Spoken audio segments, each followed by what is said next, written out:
आज जम्मू कश्मीर के lieutenant governor Manoj Sinha Delhi में हैं। वहाँ पे उनकी मुलाकात वज़ीर दाखिला यानी होम मिनिस्टर अमित शाह साहब से क्यों हुई और लोकसभा के स्पीकर ओम बिरला से भी उनकी मुलाकात क्यों हुई, इसके बारे में मैं बात करूँगा। और नॉर्थ ईस्ट इंडिया में एक रियासत है नागालैंड, बहुत छोटी सी रियासत है। वहाँ पे armed forces special powers act में फर्दर एक्सटेंड करके 6 महीने के लिए पूरे के पूरे नागालैंड को फिर से डिस्टर्ब करार दिया गया है और होम मिनिस्ट्री ने अपने बयान में कहा है कि हालात बहुत संगीन हैं। इन दोनों इश्यूज़ के ऊपर मुख्तसर तरीके से मैं बात करूंगा। मेरा नाम जफर चौधरी है। मनोज सिन्हा साहब लेफ्टिनेंट गवर्नर दिल्ली में हैं। दिल्ली से जो नज़रिया है, दिल्ली से जब बैठकर जैसा आपको जम्मू कश्मीर नज़र आता है, उस कंटेक्स्ट में, उस तनाजुर में अगर देखा जाए तो मनोज सिन्हा साहब को और उनकी एडमिनिस्ट्रेशन को बहुत बड़ी कामयाबी हासिल हुई है। पिछले 1.5-2 महीने की जो एक्सरसाइज थी डिस्ट्रिक्ट डेवलपमेंट काउंसिल के इलेक्शन जो करवाए हैं, उनमें उनको कामयाबी मिली है। एक तो ये कि पीसफुल तरीके से इलेक्शंस हुए, कोई मिलिटेंट वायलेंस इस किस्म की कोई बड़ी वारदात नहीं आई। इलेक्टोरल वायलेंस जो है वो ज़रूर हुआ है, लेकिन इलेक्टोरल वायलेंस जब होता है तो माना जाता है कि डेमोक्रेसी जो है वो अपनी जड़ें काफ़ी पकड़ रही है, कि जो सियासत है वो इतनी कॉम्पिटिटिव हो गई है कि लोग अपनी स्पेस के लिए इस तरह से एक दूसरे के साथ लड़ रहे हैं। इसको अगर आप उसके कंपैरिजन में देखें कि इलेक्शंस हो रहे हैं और इंतखाबात में लोगों की दिलचस्पी ही नहीं है, वो डेमोक्रेसी का फेलियर है, ये डेमोक्रेसी की कामयाबी है। टर्न आउट के एतबार से अगर देखा जाए तो पिछले 25-30 साल में जो इंतखाबात हुए हैं उनमें से बहुत अच्छी टर्नआउट, सबसे ज़्यादा तो नहीं है, वो डिस्प्यूटेड है। 2 इलेक्शन बीच में ऐसे हुए हैं जिसमें इनसे भी बेहतर टर्नआउट हुई है, तो लिहाजा ये नहीं कहा जा सकता है कि 30 साल की सबसे बेहतरीन टर्नआउट है। आप टर्नआउट का जब देखते हैं तो असल में आपका फोकस, आपके जो चीज़ आप गिन रहे होते हैं वो कश्मीर वैली में आप गिन रहे होते हैं कि वहाँ पे वोटर टर्नआउट कितनी है, कितने लोगों ने कितनी तादाद में आकर इलेक्टोरल प्रोसेस में पार्टिसिपेट किया। जम्मू सूबा में तो किसी भी सूरत में अगर 42-44 डिग्री टेम्परेचर हो तब भी लोग 70-75-80% तक आकर वोट डालते हैं, और अगर सर्दी हो, सब ज़ीरो टेम्परेचर चल रहा हो कहीं पे, तो तब भी सुबह 7 बजे आकर लाइनों में खड़े होते हैं। यहाँ पे सियासत मुख्तलिफ है। कश्मीर में भी जब टर्नआउट को देखा जाता है तो सबसे ज़्यादा फोकस होता है श्रीनगर डिस्ट्रिक्ट के ऊपर, और जो साउथ कश्मीर के 5 डिस्ट्रिक्ट हैं कि वहाँ पे लोग कितनी तादाद में आकर वोट डालते हैं। कुछ डिस्ट्रिक्ट्स में सिंगल डिजिट तक रहा, यानी 10% से नीचे रहा, लेकिन कुछ डिस्ट्रिक्ट में बहुत ज़्यादा इम्प्रूवमेंट पाई गई। तो उस पॉइंट ऑफ व्यू से ये एक अचीवमेंट है गवर्नर और इनकी एडमिनिस्ट्रेशन के लिए। इसके बैकड्रॉप में दिल्ली में होम मिनिस्टर के साथ मुलाकात, जब से गवर्नर यहाँ पे 5 अगस्त को या 7 अगस्त को जब से उनकी हल्फबर्दारी हुई थी, तब से लेकर इनकी बहुत ज़्यादा मीटिंग्स दिल्ली में प्राइम मिनिस्टर के साथ या होम मिनिस्टर के साथ नहीं हुई हैं। ये अपने आप में एक सिग्निफिकेंट मीटिंग है। हो क्या रहा है कि 5 अगस्त 2019 के बाद जिस तरह से पॉलिटिकल डेवलपमेंट्स हो रही हैं जम्मू कश्मीर में, आपको याद होगा कि जब 24 अक्टूबर 2019 को ब्लॉक डेवलपमेंट काउंसिल के इलेक्शंस हुए थे, हालांकि वो इनडायरेक्ट इलेक्शन थे, उनमें सब लोगों की शमूलियत नहीं थी, तो प्राइम मिनिस्टर साहब के दिन में लगभग 3 ट्वीट्स थे। उन्होंने कहा कि देखिए डेमोक्रेसी किस तरह से जड़ें पकड़ रही है। और उसके बाद ये जो डिस्ट्रिक्ट डेवलपमेंट काउंसिल के इलेक्शन, यानी जो पंचायती राज का ही सारा सिस्टम है, इसमें मरकज़ की काफ़ी तवज्जो रही है। यहाँ पे नाराज़गी बहुत ज़्यादा कि आपने चलती हुई गवर्नमेंट को गिरा दिया, फिर उसके बाद असेंबली को डिसमिस कर दिया, और उसके बाद इतना लंबा वक्त हो गया, अब 2 साल हो गए हैं कि लेजिस्लेचर नहीं है, पॉलिटिकल एग्जीक्यूटिव नहीं है, इलेक्टेड गवर्नमेंट नहीं है। तो लिहाजा ये जो हिंदुस्तान के आइन का जो वादा है हिंदुस्तान के लोगों के साथ कि आपका जमहूरी निज़ाम में, आपका फैसला साजी में, आपका आइन साजी में आपकी शमूलियत रहेगी, आप पार्टिसिपेंट रहेंगे डेमोक्रेसी में, उस किस्म का आपका डिसीजन मेकिंग में एक्सेस रहेगा, तो लोग कहते हैं आपने 2 साल से यहाँ पे लेजिस्लेचर ही नहीं है, पॉलिटिकल एग्जीक्यूटिव ही नहीं है। तो सरकार दिल्ली में बैठी हुई है, वो कहती है 4-4 इलेक्शंस करवा दिए, डेमोक्रेसी इतनी दे दी है जम्मू कश्मीर को। म्यूनसिपल इलेक्शंस हुए, उसके बाद पंचायत इलेक्शन हुए, उसके बाद ये लोकसभा के इलेक्शन पिछले साल हो गए, उसके बाद ब्लॉक डेवलपमेंट काउंसिल के, और अभी डिस्ट्रिक्ट डेवलपमेंट काउंसिल के डायरेक्ट इलेक्शंस हो गए। तो ये तो बहुत ही ज़्यादा डेमोक्रेसी होगी, लेकिन जो डेमोक्रेसी के इंस्टीट्यूशंस हैं वो सस्पेंडेड पड़े हुए हैं। अब ये जो डिस्ट्रिक्ट डेवलपमेंट काउंसिल के इलेक्शंस होने के बाद अब क्या होगा कि इनके डिस्ट्रिक्ट डीडीसी के चेयरपर्सन्स इलेक्ट किए जाएंगे और वो 21 दिन का वक्त होता है, 2 दिन उसमें गुजर गए ओथ के बाद, और 19 दिन के अंदर अंदर ये चेयरपर्सन्स चुने जाएंगे। जिस तरह से हॉर्स ट्रेडिंग हो रही है, इल्ज़ामात लगाए जा रहे हैं। कल भी महबूबा मुफ्ती साहिबा ने कहा कि हमारी 2 ख़वातीन इलेक्टेड मेंबर्स को लेकर कहीं जाया जा रहा है और बता रहे हैं कि इनका सिक्योरिटी थ्रेट है इनको और इनको महफूज जगह पर ले जाया जा रहा है। अपनी पार्टी के जो सरबराह हैं अल्ताफ़ बुखारी, 280 में से सिर्फ 12 सीटें उन्होंने हासिल की हैं पूरे जम्मू कश्मीर में, लेकिन उन्होंने बयान दिया है, दावा किया है कि 7 से 8 डिस्ट्रिक्ट डेवलपमेंट काउंसिल्स वो बनाएंगे। तो वो उसमें जाहिर सी बात है कि वो कैसे बनाएंगे, क्या लोगों को अख्तियारात दिए जाएं। उमर अब्दुल्ला साहब ने प्रेस कॉन्फ्रेंस करके कहा कि पोचिंग हो रही है, हमारे लोगों को ले जाया जा रहा है। जहाँ तक इंतखाबात का सवाल है, उसमें अगर आप पूरे कश्मीर में और जम्मू में आप हर डिस्ट्रिक्ट में अगर आप अंदाज़ा लगाएं, कहीं से इस किस्म की कोई शिकायत नहीं आती। ये बहुत लंबे वक्त के बाद ऐसा है कि इस किस्म की कोई शिकायत नहीं आती कि हुकूमत या हुकूमत के किसी ऑर्गन की तरफ से एडमिनिस्ट्रेशन के ऊपर या किसी भी ऐसे सिस्टम के ऊपर दबाव हो कि वोटिंग पैटर्न को या वोटिंग प्रोसेस को किसी पर्टिकुलर तरीके पे टिल्ट किया जाए। हाँ कि लोकल लेवल के ऊपर लोगों ने बड़ी कोशिश की होगी, कहीं पे बूथ कैप्चरिंग की शिकायतें आ रही हैं, कहीं पे फर्जी वोट डालने की शिकायतें आ रही हैं, ये होती हैं। तो लेकिन सरकार की तरफ से इस किस्म का कोई अंदेशा नहीं आया।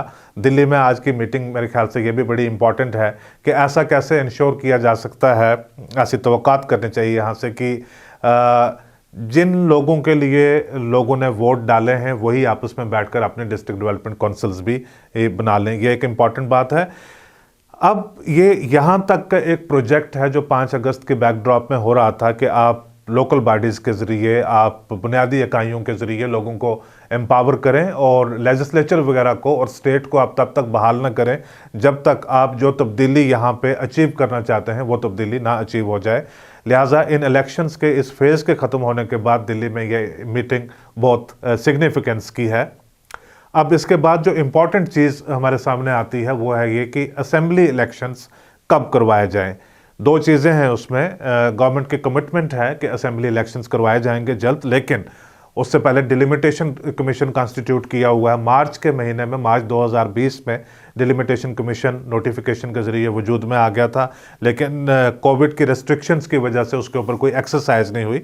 डाटा कलेक्शन जहां तक हो सकती है, स्पेशल एनालिसिस जहां तक हो सकता है वो हुआ होगा, लेकिन इलाका जात में आकर दौरा करके पॉलिटिकल पार्टीज़ के साथ, लोगों के साथ कंसल्टेशन का प्रोसेस है, उसकी अभी तक कोई तारीख नहीं है। इस सिलसिला में जो लेफ्टिनेंट गवर्नर की मुलाकात है लोकसभा के स्पीकर के साथ, क्योंकि लेजिस्लेचर इस वक्त नहीं है और जो मेंबर्स को ऑप्ट किए हुए हैं डिलिमिटेशन कमीशन ने अपने कमीशन में, वो लोकसभा के और राज्यसभा के मेंबर हैं। लोकसभा के जो मेंबर्स हैं जो उनको को ऑप्ट किया हुआ है डिलिमिटेशन कमीशन ने। तो उस सिलसिला में लोकसभा के जो प्रिजाइडिंग ऑफिसर हैं स्पीकर ओम बिरला साहब, उनके साथ मनोज सिन्हा साहब की मुलाकात हुई। अगर डिलिमिटेशन कमीशन अभी से अपना कामकाज, अभी कोविड की बहुत सारी रेस्ट्रिक्शन कई तर्ज की अभी भी हैं, लेकिन फिर भी अगर कामकाज करना शुरू कर दें, तो अगर हम पहली बार जब लास्ट टाइम जब डिलिमिटेशन हुई थी तो तब उन्होंने 2.5 साल लगाए थे। अभी 9 महीने हो गए हैं लेकिन कोई काम नहीं हुआ। अगर वो काम करना शुरू करते हैं तो साल भर के अंदर कुछ डिलिमिटेशन का खाका जो है वो सामने आना शुरू हो सकता है। जम्मू से और जम्मू के जो अजला हैं जैसे उधमपुर, जम्मू, सांबा, कठुआ वगैरह, इनके सेंटिमेंट्स की पासबानी करने वाले जो पॉलिटिकल इंस्टीट्यूशंस हैं या पॉलिटिकल पावर्स हैं, उनका ये कहना है, उनकी ये तजवीज़ है कि डिलिमिटेशन कमीशन में वो इस तरह से प्रपोज करते हैं, अपनी तरफ से अपील करते हैं कि 2021 के सेंसस के अदाद व शुमार को इंक्लूड करके ही डिलिमिटेशन की जाए, तभी जाकर 5 अगस्त की जो तब्दीलियां हैं उनके असरात का कोई फ़ायदा जम्मू में हो पाएगा। वरना क्या है कि जो रीऑर्गेनाइजेशन एक्ट है जम्मू कश्मीर का 2019 का, वो ये कहता है कि 7 असेंबली सीट्स मज़ीद दी जाएंगी। 83 हो जाती हैं, 7 करके 90 हो जाएंगी फंक्शनल जो होंगी, जो सरहद के उस पार के लोगों के लिए रिजर्व हैं, उनको रहने दीजिए, फंक्शनल 90 हो जाएंगी। और उन्होंने एक फार्मूला दिया हुआ है, उसके बारे में मैं पहले 2-3 बार बात कर चुका हुआ हूँ। उस फार्मूला को अगर अप्लाई करते हैं आप, तो जम्मू सूबा को कुछ ज़्यादा गेंस नहीं होते। 7 में से 4 सीट्स फिर भी कश्मीर को चली जाती हैं पॉपुलेशन के एतबार से, और जम्मू को 3 सीट्स मिलती हैं, वो भी कठुआ डिस्ट्रिक्ट को मिल जाती है, राजौरी डिस्ट्रिक्ट को मिल जाती है। और उस फार्मूला के मुताबिक अगर आप कहते हैं तो आधी सीट की यानी पॉसिबिलिटी 50-50 पॉसिबिलिटी पुंछ को मिलती है और जम्मू प्रॉपर डिस्ट्रिक्ट को मिलती है। तो लिहाजा ये एक इम्पॉर्टेंट पॉलिटिकल इशू है कि डिलिमिटेशन कमीशन का आगे जो फ्यूचर कोर्स ऑफ एक्शन क्या होगा, और उसी के बेसिस के ऊपर पता चल पाएगा कि क्या असेंबली इंतखाबात इस साल हो सकते हैं या इस साल भी नहीं होंगे, अगले साल होंगे या उससे भी अगले साल होंगे। ये एक बहुत बड़ा इशू है, इसको जितनी आसानी के साथ मौजूद प्रेजेंट किया जा रहा है कि अभी डिस्ट्रिक्ट डेवलपमेंट काउंसिल के इलेक्शंस हो गए और साथ ही में असेंबली के इलेक्शंस हो जाएंगे एज ए टेस्ट केस, ये शायद उतना आसान नहीं है। आपको याद होगा कि 5 अगस्त 2020 को जब उस वक्त के कायम मकाम lieutenant governor mister Girish Chandra Murmu हैं, उनको अचानक से रिकॉल कर लिया गया था और उनकी जगह मनोज सिन्हा साहब को नया लेफ्टिनेंट गवर्नर बनाया। तो बाद में जब कुछ चीज़ें आई सामने कि ऐसी क्या वजह हुई जो अचानक उनको बुला लिया गया, बाद में उनको कंट्रोलर एंड ऑडिटर जनरल क्या, हिंदुस्तान में कोई भी ऐसी पोस्ट जो है बड़ी पोस्टों से जो नीचे ऐसी है नहीं है जो जम्मू कश्मीर में लेफ्टिनेंट गवर्नर या किसी भी जो पोजीशन में हो, उससे बेहतर तो क्या ही होगी, लेकिन एक कॉन्स्टिट्यूशनल बड़ी पोस्ट है। जब बाद में देख रहे थे कि क्या मामला हुआ कि ऐसा अचानक क्यों हुआ, तो ये भी एक वजह बताई जा रही थी कि इन्होंने बयान दिया था, एक इंटरव्यू दिया था इंडियन एक्सप्रेस न्यूज़पेपर को। इन्होंने कहा था कि डिलिमिटेशन बेशक होती रहे और ये इलेक्शन हम पहले भी करवा सकते हैं। इसका सख्त नोटिस लिया था डिलिमिटेशन कमीशन ने और इलेक्शन कमीशन ऑफ इंडिया ने। कमीशन ऑफ इंडिया ने फिर बाज़ाब्ता तौर के ऊपर स्टेटमेंट जारी करके इसकी तरदीद की थी कि सिवाय इलेक्शन कमीशन ऑफ इंडिया के कोई और अथॉरिटी ये अंदेशा नहीं दे सकती, ये टाइमलाइन नहीं सेट कर सकती कि पॉलिटिकल सियासी तौर पर हमें सूट करता है कि इलेक्शन अप्रैल में हो जाएंगे या मई में हो जाएंगे। ऐसा नहीं किया जा सकता। जब हम सेटिस्फाइड होंगे डिलिमिटेशन कमीशन के साथ बात करके, हम तभी बताएंगे कि इलेक्शन कब होंगे। ये तो रहा मामला लेफ्टिनेंट गवर्नर साहब का जो दिल्ली में आज दौरा है, और पॉसिबली क्या डिस्कशंस वहाँ पे हैं कि डीडीसी इलेक्शंस के बाद अब फ्यूचर कोर्स ऑफ एक्शन अगले 6 महीने साल का क्या पॉलिटिकल आउटलुक बनाई जाए जम्मू कश्मीर के लिए, उसके बारे में बात हो रही होगी। दूसरी बात मैं कर रहा था कि नागालैंड में को डिस्टर्ब्ड एरिया करार दिया गया मजीद 6 महीने के लिए under armed forces special powers act. है तो नागालैंड यहाँ से, जहाँ से बैठकर मैं बात कर रहा हूँ, वहाँ से नागालैंड की राजधानी कोई लगभग 2800-2900 किलोमीटर दूर है, बहुत दूर है। हमें क्या फ़र्क पड़ता है वहाँ पे डिस्टर्ब्ड एरिया हो या ना हो, लेकिन फिर भी बात कर लेते हैं। वजह ये है, 2 मुझे रीज़न्स नज़र आए कि क्यों इसके बारे में बात कर लूँ। एक ये कि हिंदुस्तान एक बहुत बड़ा मुल्क है, अपने आप में ये एक सब कॉन्टिनेंट जितना एक पूरा मुल्क है, और न कहाँ नागालैंड है, कहाँ कश्मीर है, जम्मू है, और आप साउथ में चले जाएं पता ही नहीं चलता कि भी आप लोगों के साथ मुलाकात करें, ज़ुबानें, वेशभूषा, खाना पीना इतना मुख्तलिफ है कि भी पता भी नहीं चलता कि ये भी हमारे ही हिंदुस्तान में रहते हैं। तो नागालैंड हिंदुस्तान के अंदर ही है, वहीं पे डिस्टर्ब्ड एरिया एक्ट जो arm forces special powers act में डिस्टर्ब एरिया को मज़ीद एक्सटेंड किया गया, और वजारत दाखिला ने स्टेटमेंट दी कि हालात इतने ख़राब हो चुके हैं वहाँ पे 6 महीने के लिए मज़ीद डिस्टर्ब्ड एरिया एक्ट लगाना ज़रूरी है, इसलिए इसके बारे में बात करना ज़रूरी समझा मैंने। दूसरी बात यह है कि नागालैंड के जो हालात हैं, वाक़यात हैं, वहाँ की जो कुछ सफ़र है, वो मोर और लेस अगर आप वो पूरा पढ़ें, उसको देखें नज़र घुमा के, तो वो जम्मू कश्मीर जैसा आपको नज़र आएगा। ऐसी कुछ कंडीशंस वहाँ पे, यहाँ पे कुछ तब्दीलियाँ हुई हैं, वहाँ पे उस तरह से नहीं हो पाई। आज का जो मोस्ट लेटेस्ट जो नागालैंड और मरकज़ के बीच में नागालैंड के जो इंसर्जेंट ग्रुप्स हैं, जिसको बोलते हैं national socialist council of Nagaland, NSCN, IM यानी इसहाक और मोइवा, ये 2 लीडर इस फैक्शन के थे। इसहाक की मौत होगी 2015 में और मोइवा अभी हैं, लेकिन फैक्शन का नाम अभी भी IM है। ये कहते हैं, इनकी डिमांड पहले तो बहुत बड़ी थी, मैं उसके बारे में बात करूंगा। ये कहते हैं कि नागालैंड का अपना कॉन्स्टिट्यूशन और अपना झंडा होना चाहिए। ये इनकी डिमांड है मरकज़ के साथ। अभी कुछ अरसा पहले, कुछ महीने पहले मरकज़ ने एक और रियासत का अपना कॉन्स्टिट्यूशन और झंडा जो है वो हटाया है, ये मांग रहे हैं।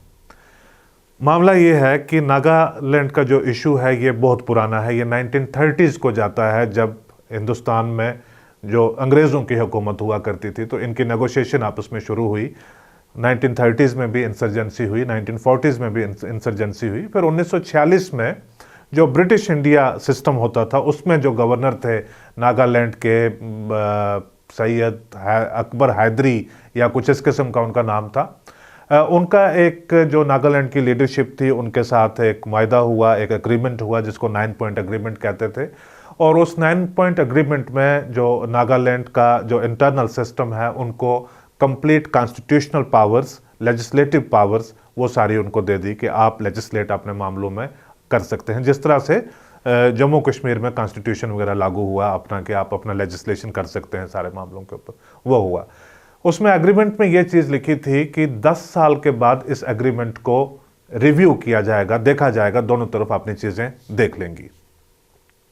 10 साल जब पूरे हुए यानी 1956 जब आया तो जो गवर्नमेंट ऑफ इंडिया ने जो नेहरूवियन पॉलिसी थी उन्होंने नागालैंड को पूरी तरह से जो है वो एसिमिलेट, इंटीग्रेट कर दिया इंडियन यूनियन के साथ।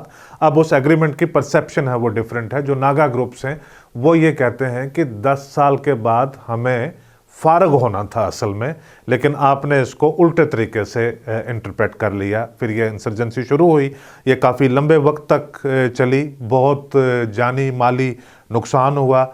1975 में आपको याद होगा कि 1974 में बातचीत शुरू हुई थी इंदिरा शेख एग्रीमेंट की, और 1975 में वो एग्रीमेंट तकमील पाया गया। और 1975 की जनवरी में या फरवरी में, यही सर्दियों का वक्त था, जब शेख अब्दुल्ला वापस आए और वो जम्मू कश्मीर के चीफ मिनिस्टर बने। कांग्रेस की यहाँ पे गवर्नमेंट थी, उनको स्टेप डाउन करने के लिए बोला तो वो चीफ मिनिस्टर बने।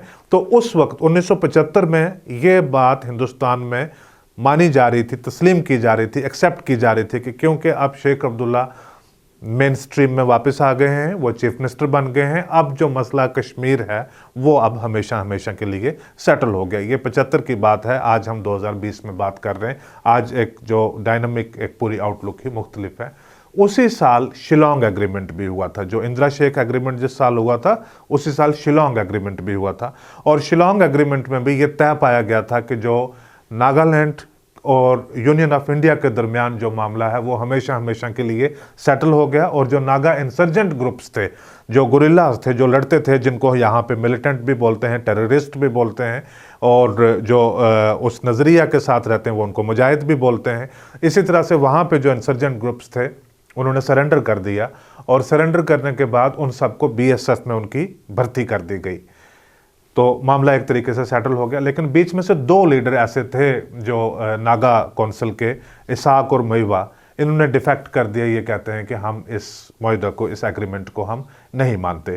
फिर दोबारा से आहिस्ता आहिस्ता करके इन्होंने रीबिल्ड किया। इनके पास सिर्फ 150 लोगों का काडर था। कुछ ही महीनों के अंदर या चंद सालों के अंदर, 2-3 सालों के अंदर इन्होंने काडर को दोबारा रीबिल्ड करके 3000 तक ले गए। अब था क्या कि इन्हीं के जो पुराने साथी अब BSF में भर्ती हो गए हुए थे, और उन्हीं के साथी अब इनके साथ गुरिल्ला ग्रुप्स में भी थे। अब ये नागा ही एक दूसरे को मार रहे थे। नुकसान BSF का भी हुआ और नुकसान नागा ग्रुप्स का भी हुआ। 80s के डेकेड में भी बड़ी प्रॉब्लम्स हुई। फिर 1998 में, 1998 में जो एक डायलॉग है या प्रोसेस है किसी भी चीज़ का, वो दोबारा इन्होंने रिन्यू किया। पहले बीच में लंबे वक्त तक ब्रेकडाउन हो गया तो वो दोबारा रिन्यू किया। 80 राउंड्स डायलॉग के हुए। यानी एक डायलॉग एक इतनी इंपॉर्टेंट चीज़ है कि इसको ब्रेक डाउन नहीं होने देना चाहिए। कामयाबी हो या ना हो, बात चलती रहनी चाहिए। 80 बार मुलाकातें, डायलॉग हुए प्राइम मिनिस्टर देवेगौड़ा के साथ और नरसिम्हा राव के साथ, और 3 प्राइम मिनिस्टर्स के साथ, तीसरा का मुझे याद नहीं आ रहा, 3 वाजपेयी साहब के साथ, 3 प्राइम मिनिस्टर्स के साथ इनकी हमेशा कंडीशन रहती थी। जो इसाक और मईवा ग्रुप है, इनकी हमेशा कंडीशन रहती थी कि बातचीत जब भी होगी मुल्क से बाहर होगी। तो इन 3 प्राइम मिनिस्टर्स के साथ इनकी मुल्क के बाहर भी डायलॉग होता रहा, बात होती रही। 1998 से लेकर 2015 तक 18 साल लगाकर 80 राउंड्स ऑफ डायलॉग के करने के बाद फाइनली ये सहरा भी जो है वो मोदी साहब को गया कि उनकी मौजूदगी में अगस्त 2015 में एक फाइनल एग्रीमेंट हुआ। उस वक्त मामला ये हो गया था कि इसाक मोइवा ग्रुप के जो 2 लीडर थे, इसाक जो थे वो बीमार हो गए बहुत ज़्यादा, उनको दिल्ली लाया गया इलाज के लिए, वो अस्पताल में थे। तो मोइवा ने एग्रीमेंट किया। एन रवि सेंटर के इंटरलोक्यूटर थे जो बात करते थे नागालैंड पीस प्रोसेस के ऊपर, आजकल वो गवर्नर हैं नागालैंड के। उन्होंने एग्रीमेंट किया और उसको फ्रेमवर्क एग्रीमेंट के नाम से जाना जाता है, FA के नाम से जाना जाता है। लेकिन फॉर मिस्टीरियस रीजंस 5 साल तक वो एग्रीमेंट जो है उसको कभी पब्लिकली शाया नहीं किया गया, उसको अवाम के सामने रखा नहीं गया। लेकिन पीस प्रोसेस इनिशिएट हो गया, काफ़ी हद तक वहाँ पे शांति हो गई। कुछ महीने पहले जब उस एग्रीमेंट को सामने लाया गया, उस एग्रीमेंट के जो कंटूर्स हैं, उसके जो कंटेंट्स हैं, उसको सामने लाया गया, तो उसमें मोइवा के मुताबिक एक सेंटेंस में जो वो इल्ज़ाम देते हैं गवर्नर रवि के ऊपर कि इन्होंने एक सेंटेंस में न्यू लफ्ज़ जो है वो उसके साथ छेड़छाड़ करके, एक लफ्ज़ के साथ छेड़छाड़ करके इन्होंने जो इसका एग्रीमेंट का पूरा जो कॉन्टेक्स्ट था वही तब्दील कर दिया। तो लिहाजा अब एग्रीमेंट मंजूर नहीं है। अब इन्होंने दोबारा मांग रखी है मरकज़ के आगे कि हमारे साथ इमीडिएटली, अभी 2 ग्रुप्स हैं, एक खपलांग ग्रुप है और एक इसाक एंड मोइवा ग्रुप है। इन्होंने कहा कि हमारे साथ बातचीत जो है वो दोबारा से अर्जेंट बेसिस के ऊपर रिज्यूम की जाए, और वही कंडीशन इन्होंने दी है कि अब हाईएस्ट लेवल के ऊपर हो, यानी प्राइम मिनिस्टर के लेवल के ऊपर हो। रवि के साथ हम गवर्नर रवि के साथ अब हम बात नहीं करेंगे। बात होगी जब भी अब प्राइम मिनिस्टर के साथ होगी, और होगी किसी बाहर के मुल्क में, हिंदुस्तान में बात नहीं होगी। पता नहीं शायद इनको अंदाज़ा है कि नहीं, मोदी साहब तो नरसिम्हा राव साहब से, देवेगौड़ा साहब से और वाजपेयी साहब से काफ़ी मुख्तलिफ हैं। तो ये डिमांड चल ही रही थी, तो अब arm forces special powers act के अंडर डिस्टर्ब एरिया एक्ट मज़ीद 6 महीने के लिए लागू कर दिया गया है। आने वाले दिनों में देखते हैं नए साल में कि क्या डेवलपमेंट, क्या पीस प्रोसेस अचीव कर सकता है नागालैंड में। आज का एपिसोड देखने के लिए आपका बहुत शुक्रिया।